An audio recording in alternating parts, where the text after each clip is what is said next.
crude segue. So, what do you call it? Obviously, cooking over crime, Yes. Illy's Garden Kitchen. Yeah, man. This is what we're talking about. Yeah. The different food groups. Yeah. Do you know what I mean? Freedom to explore. Yeah. Yeah. CBD. Ganja.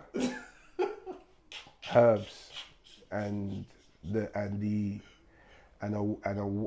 exposure to a change in vernacular. So, criminality, drug, plant, health, derivative, originate, comes from. Once you start painting a clearer picture, you take away people's shame.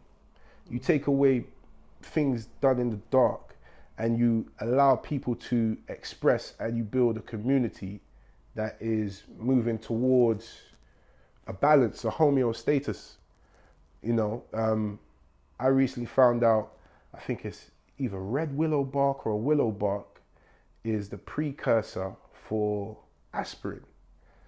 And Okay. wild oregano oil is the precursor for antibiotics.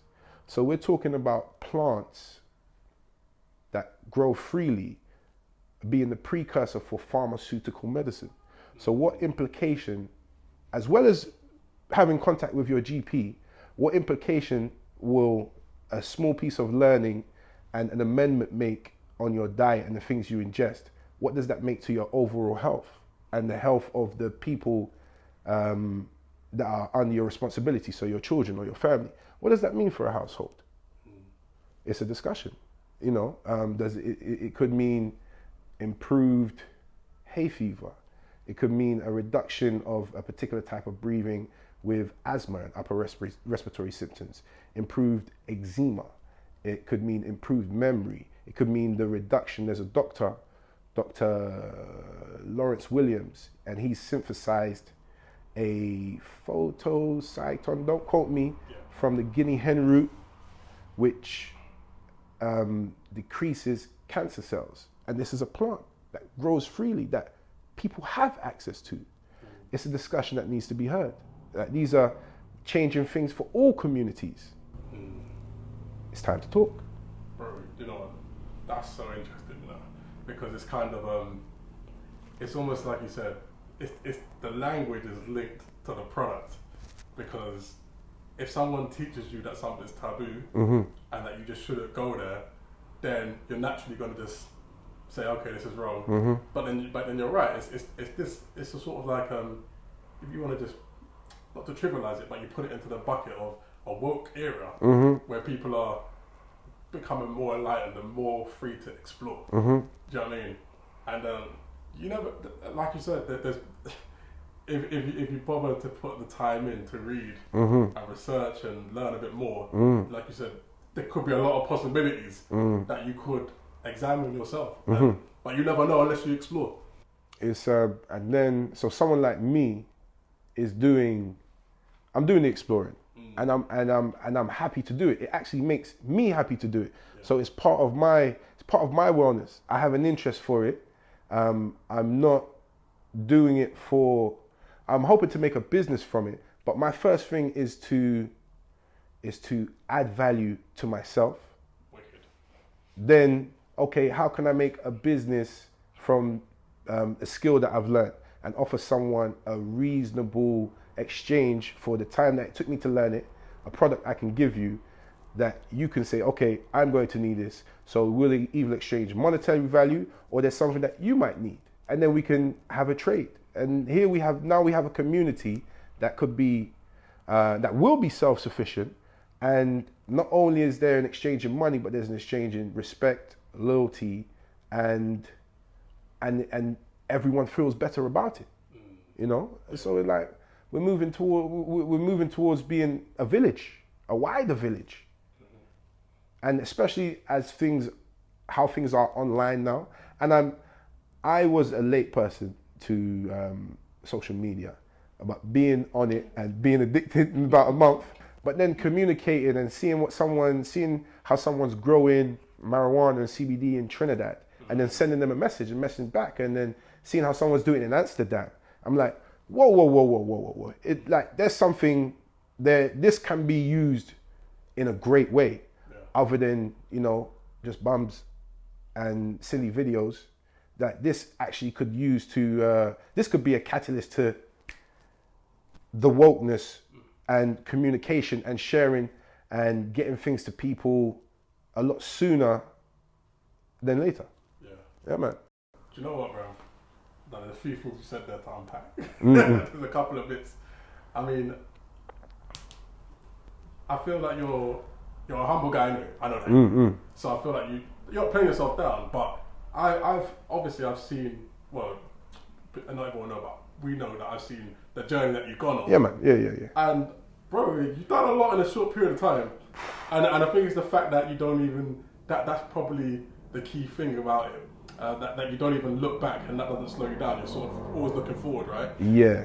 But also, I think my analysis of that is also like the genesis of why you're doing it. Mm-hmm. Do you know what I mean? Like you're doing it because, like you said, it's something that you're trying to explore. Do you know what I mean? So, therefore, it's actually the journey towards the business and the commercial end of it is that's the outcome. Like really, like it's like you're just pursuing the journey. You're just you're doing it. You're winning on the journey because you're exploring and you're gaining already. It's a win. It's a win-win for everybody. Even like sometimes I think about how I sell. So I listen to The Wolf of Wall Street, Warren Buffett, and other people, and I even take reference from quote unquote the drug dealers from the area. Like, what do? Like, they give out free samples. I give out free samples. I listen to Jordan Belfort saying, build a rapport with the person that you're with the customer. Don't make them feel like a customer. And I don't want them to be customers. I'm happy to tell you that I've had asthma, I've had epilepsy, I've had Crohn's disease. I'm happy to tell you this and say, these are the products that I use. I've got this hand part, and there's 7 days out of the week.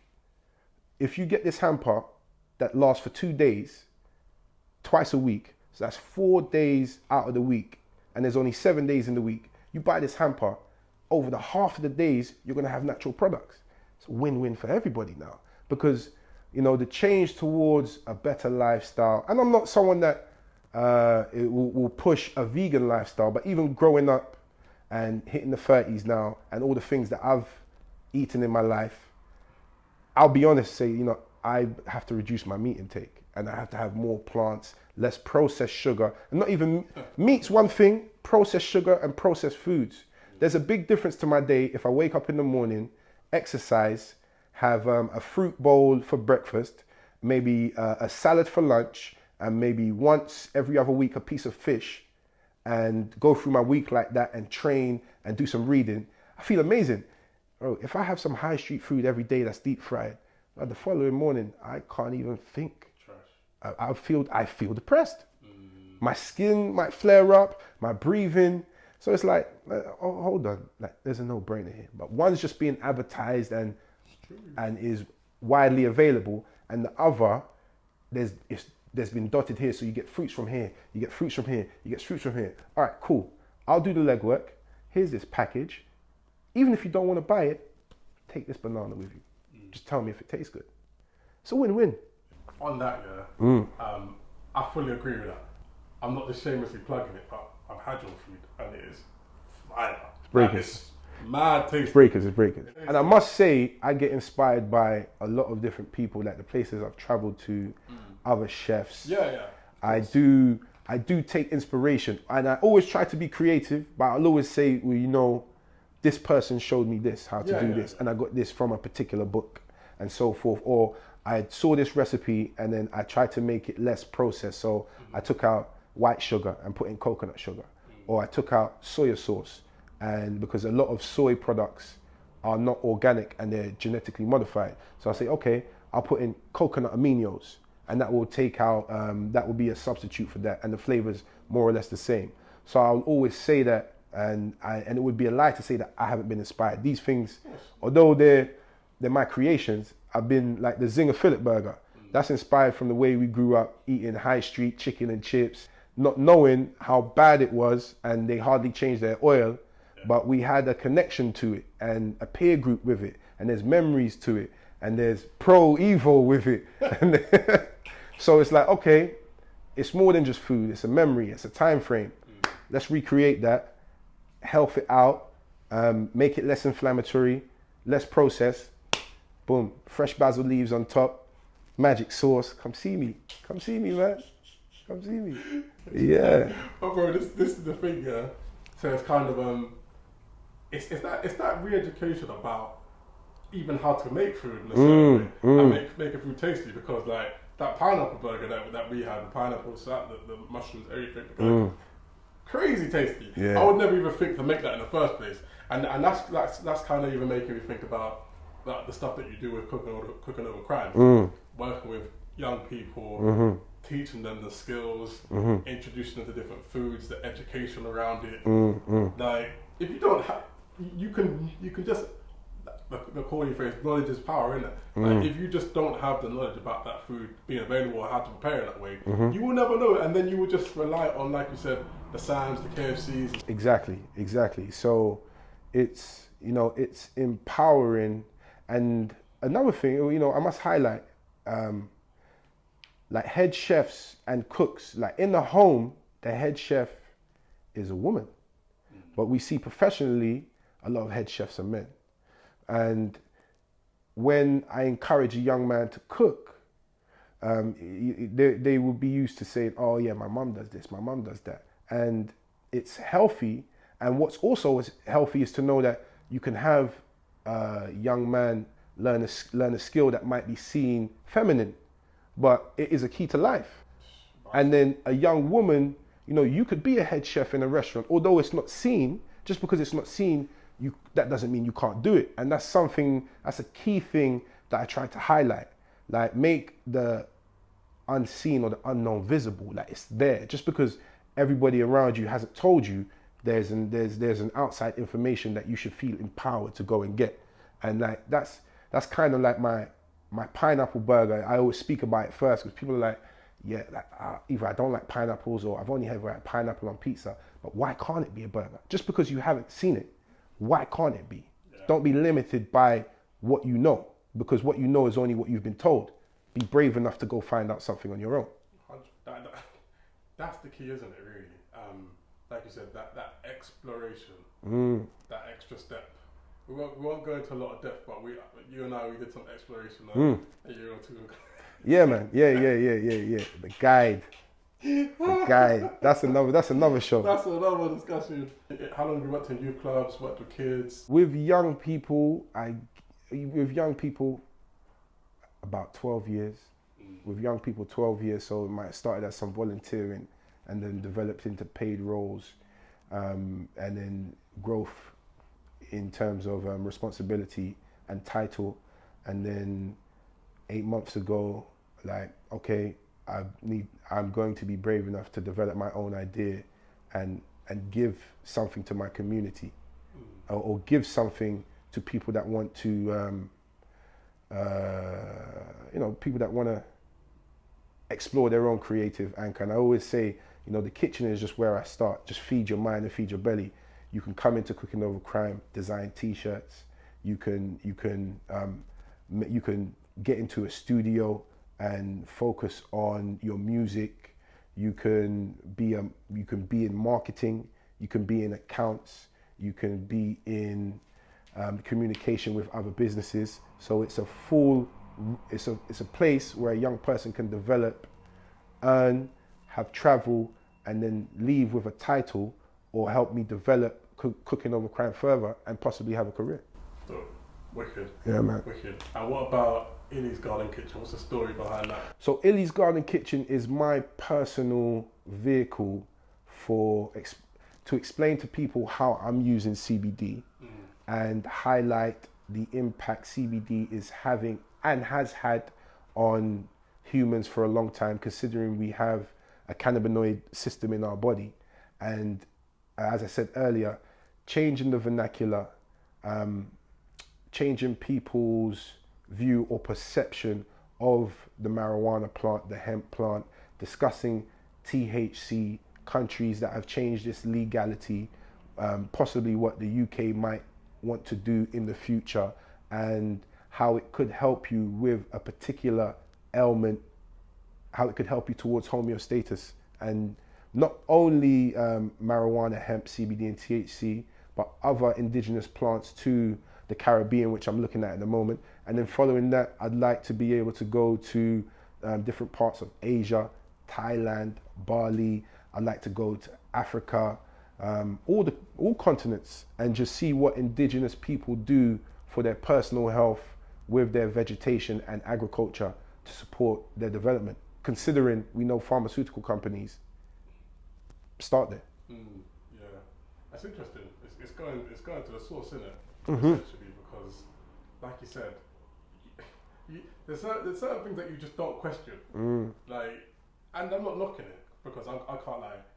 There's been certain times when something's going on and I've put it off for months. I've gone to a doctor and they give me something and I'm blessed. But I've never questioned what it actually is that he's giving me. Do you know what I mean? Or where they've gotten that from. They've got it from somewhere. Do you know what I mean? And, Fully. They have. Pardon me. They've definitely got it from somewhere. There's been studies. There's been tests. Similar with lion's mane mushroom can support you from, can help you, can prevent you from getting dementia. And like, these are mushrooms. So mushrooms, I'm focusing on CBD at the moment, but mushrooms is going to be like the next area of study, and its impact on our cognitions and cognitive ability and regenerative parts of our brain. Like, it's amazing. And like, what? From a mushroom? From the little mushrooms that you see in Sainsbury's or on the market? Who knew? Like, exactly. There's a whole variety. Like, we see button mushrooms, portobello mushrooms, flat mushrooms. Yeah. There's a whole variety that the CIA has done experiments on, and the KGB. What's the results? You know, like, what happened? Are these the X-Men that you lot are hiding us from? Oh, all jokes aside, but can they help us? Okay, then let's make them available, please. Because more often than not, these are the plants that grew in the countries that you guys took us from. So, you know, like, yeah, it's time. Let's get back in this conversation.